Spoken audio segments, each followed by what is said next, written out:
আপনার ধর্ম ও আপনার বাস্তবতা সত্যি কি এক? যে জীবন আপনি যাপন করছেন তা কি আপনার?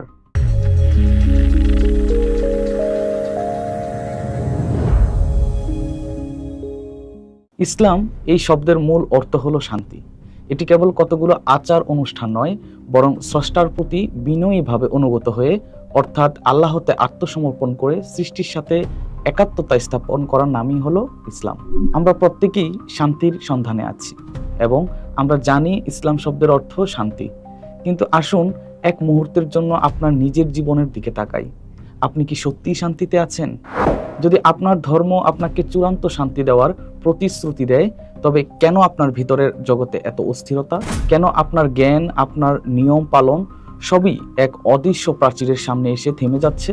আপনি কি এমন এক ধর্ম পালন করছেন যার গভীরতম সত্যটি আপনি কখনো স্পর্শ করতে পারেননি? আপনার বিশ্বাস এবং আপনার বাস্তবতা, এই দুটির মধ্যে এমন এক অন্ধকার গহ্বর রয়েছে যার অস্তিত্ব আপনাকে বলা হয়নি। ইসলাম মানে স্রষ্টার কাছে আত্মসমর্পণ। কিন্তু প্রশ্ন হলো, আপনি কাকে আত্মসমর্পণ করছেন?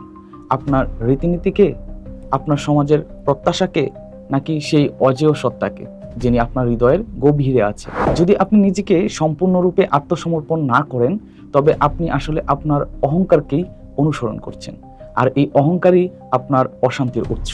এই আত্মসমর্পণের প্রবেশদ্বারটি একটি কঠিন শর্তের উপর দাঁড়িয়ে।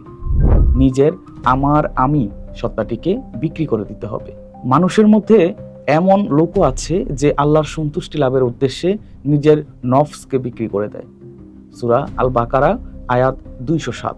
আপনি কি স্বেচ্ছায় আপনার সবচেয়ে মূল্যবান দখল, আপনার নফস ত্যাগ করতে প্রস্তুত? যদি না হন, তবে আপনার আত্মসমর্পণ কি কেবলই একটি শব্দ মাত্র? আসুন রাসূল সাল্লাল্লাহু আলাইহি ওয়াসাল্লামের সেই উক্তিটির গভীরে যাই। কাল্ব ঠিক হলে গোটা শরীর ঠিক হয়ে যায়। এর মানে কি? আমরা ভাবি আমাদের যুক্তি আমাদের নিয়ন্ত্রণ করে, কিন্তু বাস্তবে আপনার ক্রোধ, আপনার ঈর্ষা, আপনার লোভ, এগুলি কি যুক্তির ফসল, নাকি এগুলো আপনার কলুষিত হৃদয়ের স্বয়ংক্রিয় প্রতিক্রিয়া? কাল্ব হলো আপনার জীবনের গোপন অপারেটিং সিস্টেম। এটি আপনার আবেগ, আপনার অভ্যাস এবং আপনার আধ্যাত্মিক সংযোগ নিয়ন্ত্রণ করে। আপনি বাহ্যিক আইন মেনে চলতে পারেন, কিন্তু যদি আপনার এই অপারেটিং সিস্টেমটি দূষিত থাকে, তবে আপনি কেবল বাইরে ভালো সাজার অভিনয় করছেন। যতক্ষণ এই অভ্যন্তরীণ শয়তানকে পরাজিত করছেন, ততক্ষণ বাহ্যিক শান্তি একটি অসম্ভব ধারণা। আমাদের কাছে জ্ঞানের দুটি রাস্তা আছে: বহুমুখী জ্ঞান, যা আপনাকে সমাজের চোখে জ্ঞানী বানাবে; 2, অন্তর্মুখী জ্ঞান, যা আপনাকে আপনার ভেতরের সত্তা এবং স্রষ্টার পরিচয় দেবে। আপনি কোন জ্ঞানের পেছনে ছুটছেন? যদি আপনার